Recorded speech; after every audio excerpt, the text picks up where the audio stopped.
Satu hari, satu MK bersama Pak Ari.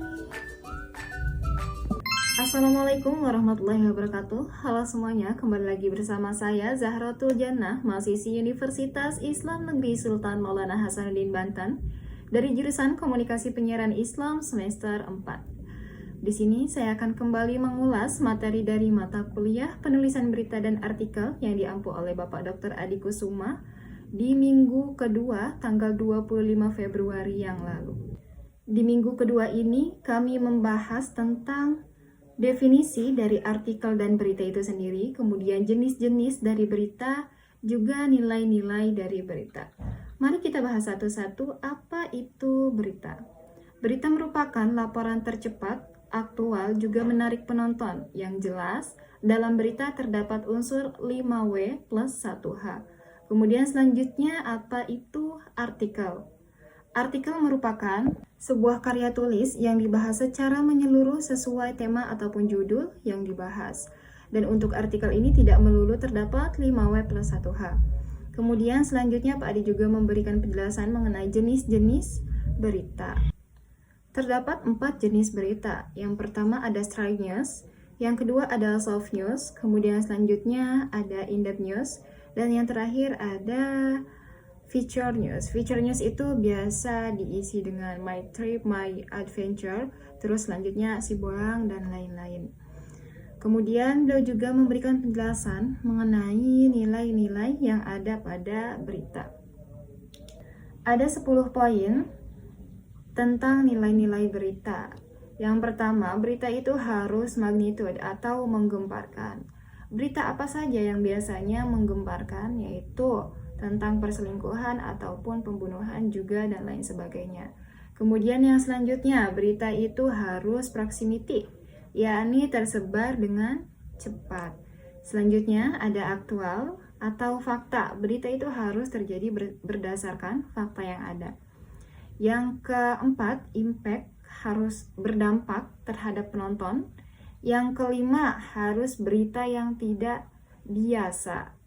Kemudian selanjutnya ada human interest atau membuat orang tertarik. Juga yang ketujuh ada konflik. Yang namanya berita pasti ada sesuatu yang dibahas, ada permasalahan. Kemudian yang kedelapan, surprising atau mengejutkan seperti berita duka cita ataupun bencana alam. Yang kesembilan ada seks, yakni seperti berita tentang pelecehan seksual ataupun pemerkosaan dan lain sebagainya. Dan yang ke-10 itu sebuah berita harus information atau berisikan informasi terhadap penonton. Kemudian selanjutnya ada syarat-syarat berita. Syarat berita itu diantaranya harus aktual, faktual, penting, menarik, dan juga independen. Itu sekilas dari materi yang beliau sampaikan kepada kami di minggu kedua 25 Februari yang lalu. Selain itu juga beliau memberikan kesempatan kepada mahasiswa untuk membuat berita tentang kejadian yang ada pada waktu itu. Waktu itu beliau mencontohkan tentang perkuliahan yang sedang berlangsung, jadi kita buat beritanya. Dan yang pasti kami merasa tertantang dengan tugas beliau, dan semampunya kami, sebisa kami memberikan hasil yang terbaik.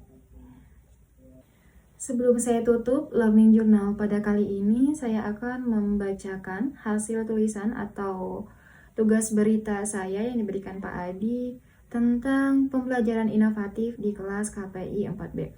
Karena memang pada hari Selasa kemarin Pak Adi memberikan tugas kepada kami untuk praktek membuat berita mengenai yang terjadi di dalam kelas. Dan berita yang saya tulis itu tentang pembelajaran inovatif di kelas KPI 4B.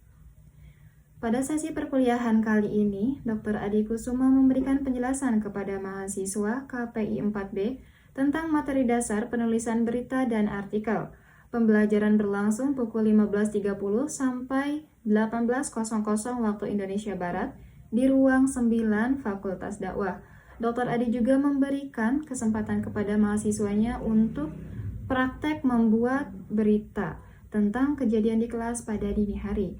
Pembelajaran berlangsung dengan efektif. Tugas yang diberikan juga membuat para mahasiswa terkagum sekaligus tertantang. Tugas yang diberikan Pak Adi membuat saya kaget sekaligus merasa tertantang untuk membuat berita yang baik dan benar, ujar Risma Ayu, salah satu mahasiswi Universitas Islam Negeri Sultan Maulana Hasanuddin Banten dari KPI 4B. Mahasiswa melakukan kelas sebagai bentuk tanggung jawab juga untuk mengisi absensi pada mata kuliah penulisan berita dan artikel. Untuk learning journal kali ini saya cukupkan. Mohon maaf untuk segala kekurangannya. Wassalamualaikum warahmatullahi wabarakatuh. Bye-bye.